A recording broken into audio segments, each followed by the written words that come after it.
اللہ الرحمن الرحیم۔ مسلم جلد ثانی کا سبق نمبر 11 صفحہ نمبر 269 حدیث وبہ حدثنی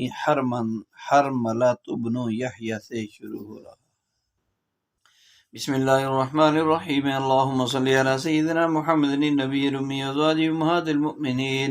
وذریتہ واہل بیتہ کما صلیت علی ابراہیم انک حمید مجید۔ جزا اللہ عنا محمدا ما هو اہلہ۔ قال أخبرني أنس بن مالك رضي الله تعالى عنه أن رسول الله صلى الله عليه وسلم خرج حين زاغت الشمس فصلى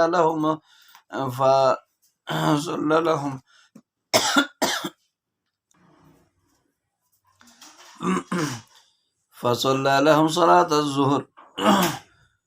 فلما سلم قام على المنبر فذكر سعد وذكر أن قبلها أمورا عظاما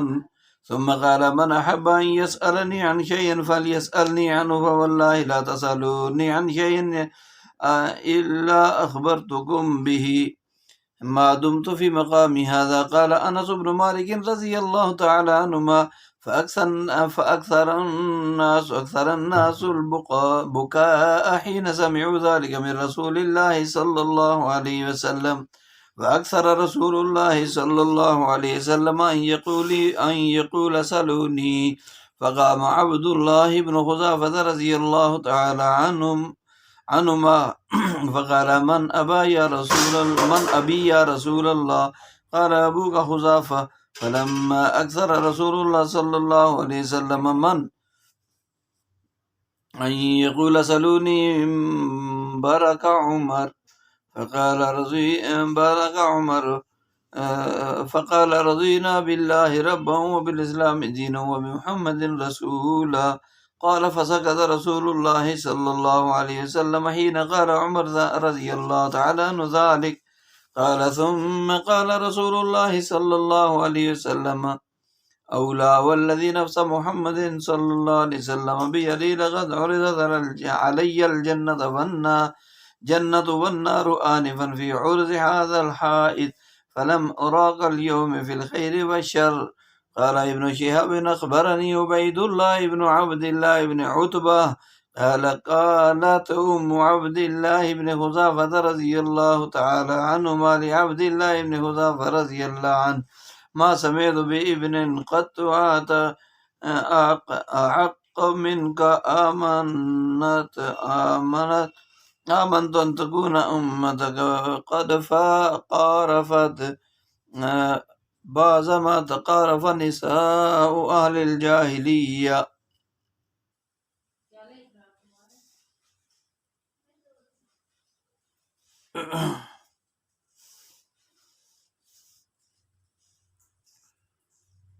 قالت أم عبد الله بن حذافة رضي الله تعالى عنهما لعبد الله بن حذافة رضي الله تعالى عنهما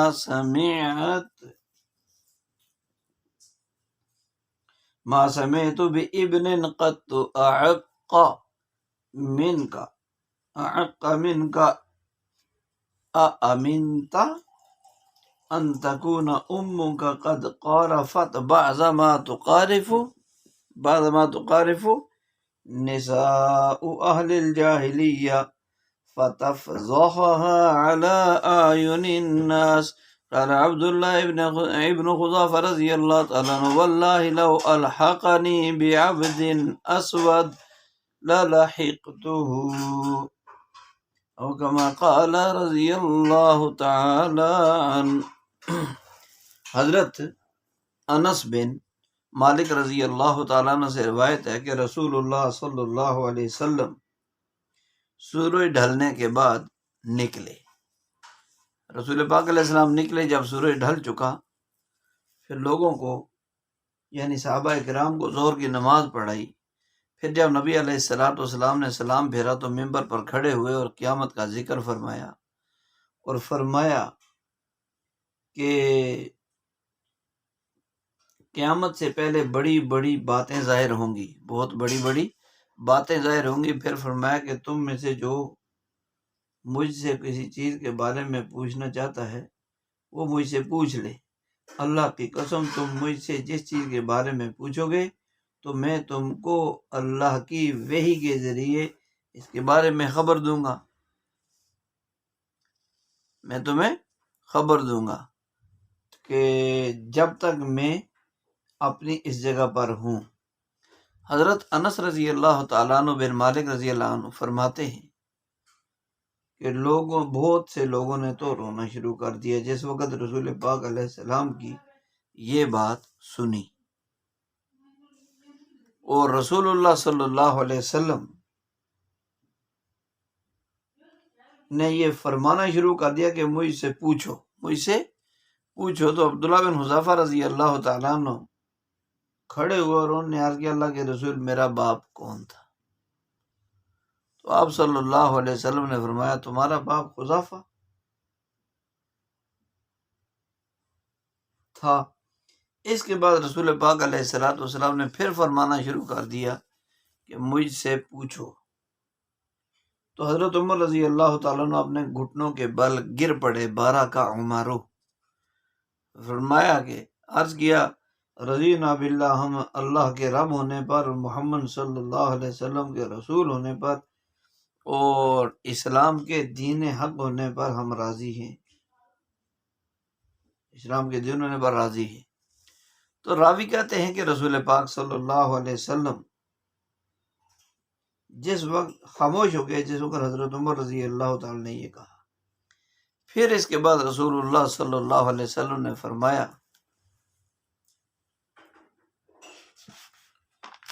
فرمایا کہ آفت قریب ہے، آفت قریب ہے،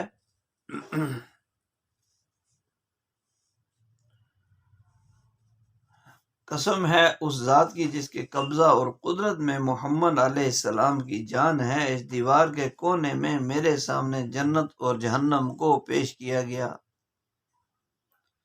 تو میں نے آج کے دن کی طرح کی کوئی بھلائی اور کوئی برائی کبھی نہیں دیکھی۔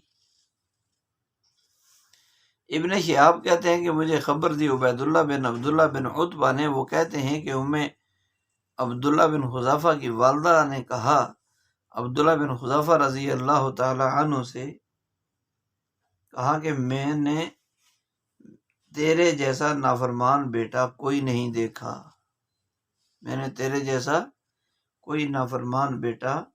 نہیں دیکھا، کہ تجھے اس بات کا ڈر نہیں ہے کہ تیری ماں نے بھی وہ گناہ کیا ہوگا جو زمانہ جاہلیت کی عورتیں کیا کرتی تھی۔ قارفت بعض ما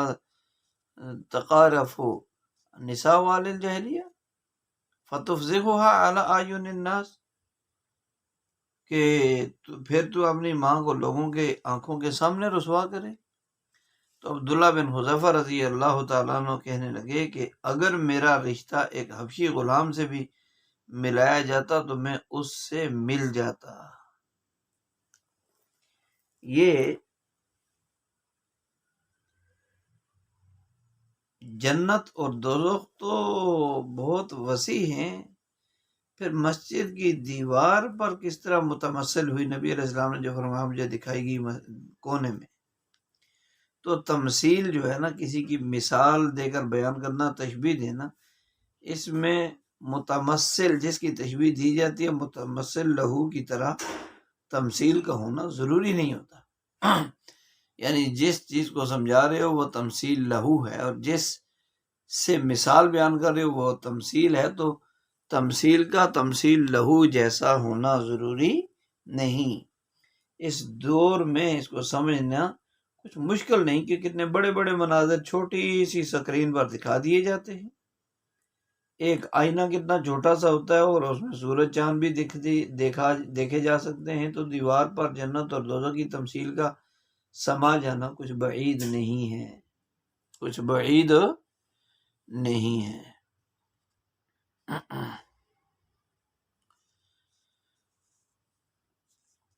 عن انس بن مالک انس رضی اللہ تعالی عنہ عن النبی صلی اللہ علیہ وسلم بهذا الحديث وحديث عبید اللہ معه غیر ان شعیبا قال عن زہری قال اخبرني عبید اللہ بن عبد اللہ قال حدثني انس رضی حدثني رجل من اہل العلم ان ام عبد اللہ بن حذیفہ رضی اللہ تعالی عنہ قالت بمثل حدیث یونس، کہ حضرت انس رضی اللہ عنہ نے نبی علیہ السلام سے یہی حدیث حضرت جو حدیث یونس کی روایت کی طرح نقل کی، اور شہیب کی روایت میں ہے کہ حضرت زہری رضی اللہ تعالی رحمہ اللہ کہتے ہیں کہ مجھے عبید اللہ بن عبداللہ بن عتبہ نے خبر دی، وہ کہتے ہیں کہ اہل علم میں سے کسی آدمی نے مجھ سے بیان کیا کہ حضرت عبداللہ بن حذیفہ رضی اللہ عنہ کی ماں نے ان سے کہا۔ عن انس بن مالک رضی اللہ تعالی عنہما ان الناس سألوا نبی اللہ صلی اللہ علیہ وسلم حتی احفوه بالمسألة فخرج ذات يوم فصعد المنبر فقال سألوني لا تسألوني عن شيء إلا بينته لكم فلما سمع ذلك القوم أرموا ورهبوا أن يسألوه أرموا ورهبوا أن يسألوه أن يكون بين يدي أمر قد حضر۔ قال أنس رضي الله عنه فجعلت التفت يمينا وشمالا فإذا كل رجل لاف رأسه في ثوبه يبكى فأنشأ رجل من المسجد كان يلاهي فيدعى لغير أبيه فقال يا نبي الله من أبي؟ قال حدثنا أبوك حذافة، قال أبوك حذافة، ثم أنشأ عمر بن خطاب رضي الله عنه فقال رضينا بالله ربا وبالإسلام دينا وبمحمد صلى الله عليه وسلم رسولا إذن بالله من سوء الفتن۔ فقال رسول الله صلى الله عليه وسلم لم أراك اليوم قط في الخير والشر في الصورة واللي الجنة والنار فرأيتهما دون هذا الحائط۔ کہ حضرت انس بن مالک رضی اللہ تعالی عنہما سے روایت ہے کہ کچھ لوگوں نے اللہ کے نبی علیہ السلام سے پوچھنا شروع کر دیا، یہاں تک کہ لوگوں نے آپ علیہ السلام کو تنگ کر دیا۔ تو ایک دن آپ علیہ السلام باہر تشریف لائے اور ممبر پر چڑھ کر فرمایا کہ تم لوگ مجھ سے پوچھو، اور جس چیز کے بارے میں پوچھو گے میں تمہیں بتاؤں گا، جس چیز کے بارے میں تم پوچھو گے میں تمہیں تو اس چیز کو بتاؤں گا تمہیں۔ تو جب لوگوں نے یہ بات سنی تو وہ خاموش ہو گئے اور اس بات سے ڈرنے لگے کہ کہیں کوئی بات تو پیش آنے والی نہیں ہے۔ تو حضرت انس رضی اللہ عنہ فرماتے ہیں کہ میں نے دائیں بائیں دیکھا تو ہر آدمی اپنا منہ اپنے کپڑے میں لپیٹے رو رہا تھا۔ تو بالآخر مسجد کے ایک آدمی کہ جس سے لوگ جھگڑتے تھے اور اسے اس کے غیر باپ کی طرف منسوب کرتے تھے، اس نے عرض کیا اللہ کے نبی میرا باپ کون ہے؟ تو آپ علیہ السلام فرمایا تیرا باپ حذیفہ ہے۔ پھر حضرت عمر رضی اللہ عنہ نے ہمت کر کے عرض کیا ہم اللہ کے رب ہونے پر، اسلام کے دین ہونے پر، محمد علیہ السلام کے رسول ہونے پر راضی ہیں، تمام برے فتنوں سے اللہ کی پناہ چاہتے ہیں، ہم تمام برے فتنوں سے ہم اللہ کی پناہ چاہتے ہیں۔ تو رسول اللہ صلی اللہ علیہ وسلم نے فرمایا کہ میں نے آج کے دن کی طرح کی بہلائی اور برائی کبھی نہیں دیکھی، کیونکہ جنت اور جہنم کو میرے سامنے لایا گیا اور میں نے اس دیوار کے کونے میں ان دونوں کو دیکھا۔ تو اخفو بار بار سوال کرنا، تنگ کرنا، اصرار کرنا، خبر معلوم کرنے پر اکسانا، اور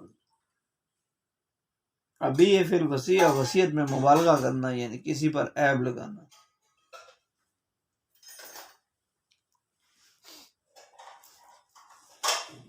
عن انس رضی اللہ تعالی عنہ بهذه القصة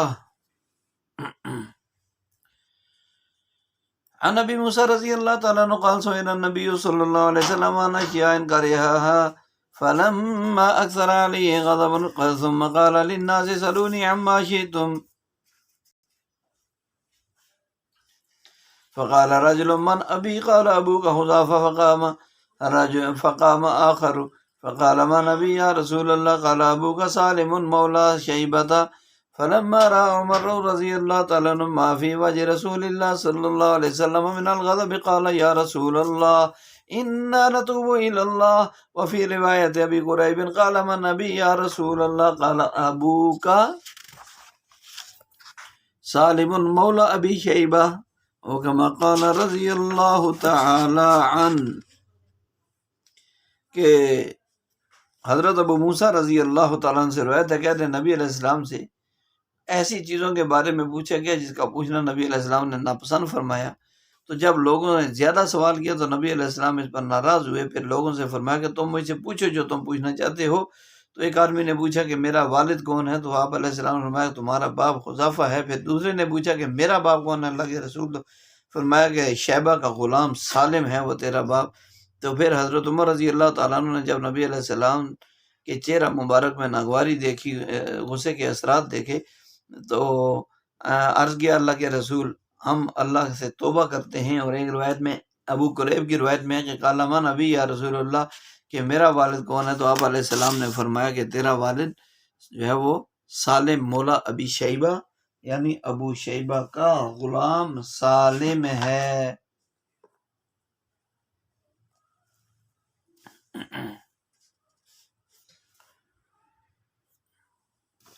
باب وجوب امتثال ما قالہ شرعا دون ما ذکرہ صلی اللہ علیہ وسلم من معایش الدنیا عن سبیل الرأی۔ اس بات کے بیان میں کہ رسول پاک علیہ السلام شریعت کا جو حکم بھی فرمائے اس پر عمل کرنا واجب ہے، اور دنیاوی معیشت کے بارے میں جو مشورہ یا جو بات اپنی رائے سے فرمائے اس پر عمل کرنے میں اختیار ہے۔ یہ باب اسی کے بارے میں ہے۔ عن موسیٰ ابن طلحة عن ابی رضی اللہ عنہما قال مررت مع رسول اللہ صلی اللہ علیہ وسلم بقوم على رؤوس النخل فقال ما يصنع هؤلاء قال يلقحونه يجعلون الذكر في الأنثى فتلقح فقال رسول الله صلى الله عليه وسلم ما أظن يغني ذلك عن شيء قال فأخبروا بذلك فتركوه فأخبر رسول الله صلى الله عليه وسلم بذلك فقال إن كان ينفعهم ذلك فليصنعوه وإني إنما ظننت ظنا فلا تؤاخذوني بالظن ولكن إذا حدثتكم عن الله شيئا فخذوا به فإني لن أكذب على الله عز وجل۔ کہ حضرت موسیٰ بن طلحہ رضی اللہ تعالیٰ عنہ سے اپنے والد سے روایت کرتے ہوئے کہتے ہیں کہ ان کے والد کہتے ہیں کہ میں رسول پاک علیہ السلام کے ساتھ ایک قوم کے لوگوں سے، کچھ لوگوں کے پاس سے گزرا جو کہ کھجوروں کے درختوں کے پاس تھے۔ تو نبی علیہ السلام نے پوچھا، فرمایا کہ یہ لوگ کیا کر رہے ہیں؟ صحابہ رضوان اللہ علیہ نے عرض کیا کہ یہ لوگ قلم لگاتے ہیں، قلم یعنی پیوند کاری کرنا، قلم لگاتے ہیں یعنی نر کھجور کو مادہ کے ساتھ ملاتے ہیں تو وہ پھلدار ہو جاتا ہے۔ صحابہ کرام رضوان اللہ علیہم اجمعین نے عرض کیا کہ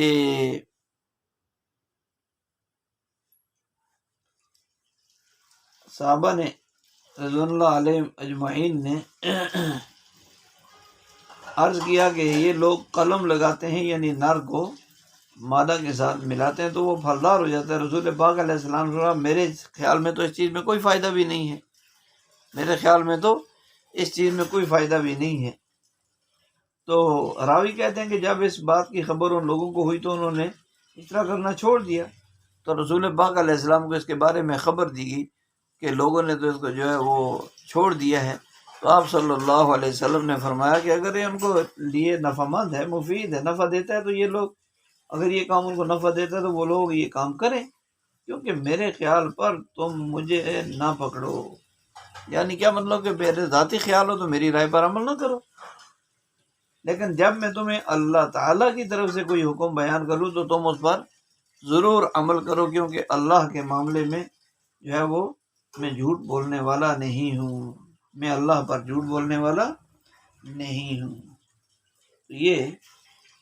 لقحن لقاحن تلقح سامعہ یسمع سے پھلدار ہونا، نر کھجور کا شگوفہ مادہ کھجور میں ڈال دینا، اس کو کہتے ہیں پیوند کاری کرنا۔ تو اس حدیث میں یہ بیان فرما دیا اصول کہ شریعت کا جو بھی حکم رسول اللہ صلی اللہ علیہ وسلم فرمائے اس پر عمل کرنا ضروری،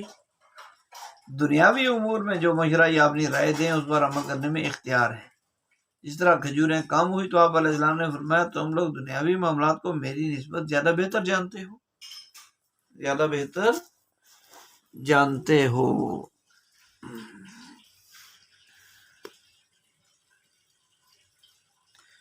قال حدثني رافع بن خديج رضي الله تعالى عنه قال قدم النبي صلى الله عليه وسلم المدينة وهم يعبرون النخل ويقول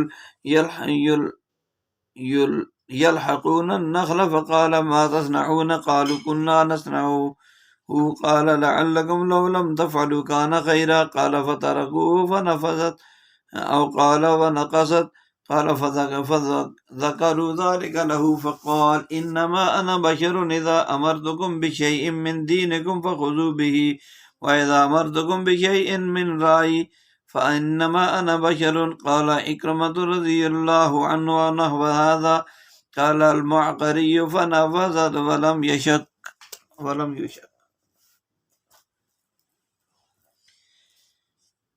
کہ حضرت رافع بن خدیج رضی اللہ عنہ فرماتے ہیں اللہ کے نبی علیہ السلام جب مدینہ منورہ تشریف لائے تو لوگ کھجوروں کو قلم لگا رہے تھے، لوگ کھجوروں کو یعبرون النخل کھجوروں کو قلم لگا رہے تھے، یعنی کھجوروں کو گابن کر رہے تھے۔ تو آپ صلی اللہ علیہ وسلم نے فرمایا ما تصنعون، تم کیا کر رہے ہو؟ انہوں نے کہا کہ ہم اس طرح کرتے چلے آئے ہیں، یعنی پہلے سے ہمارا یہ چل رہا ہے سلسلہ۔ تو آپ علیہ السلام نے فرمایا کہ تو اگر تم اس طرح نہ کرو تو شاید تمہارے لیے یہ بہتر لعلکم، کہ شاید لو لم تفعلوا، اگر تم اس طرح نہ کرو کان خیرا، تو یہ تمہارے لیے بہتر ہو۔ قال فترکوہ، راوی کہتے ہیں لوگوں نے یہ چھوڑ دیا یہ کام کرنا۔ فنفذت، یا راوی نے کہا نقصت، تو کھجوریں کم ہو گئی یا نقصان ہو گیا پھل میں۔ صحابہ کرام نے اس بارے میں آپ علیہ السلام سے عرض کیا تو آپ علیہ السلام نے فرمایا میں ایک بشری تو ہوں، میں ایک انسان ہوں، جب میں تمہیں کوئی دین کی بات کا حکم دوں تو تم اس کو اپنا لو، اور جب میں تمہیں اپنی رائے سے کسی چیز کے بارے میں بتاؤں تو میں بھی ایک انسان ہی ہوں۔ حضرت اکرمہ رضی اللہ عنہ کہتے ہیں یا اسی طرح کچھ اور آپ علیہ السلام نے فرمایا، یا تو یہی فرمایا یا اس طرح کا کوئی ملتا جلتا جملہ ارشاد فرمایا آپ علیہ السلام نے۔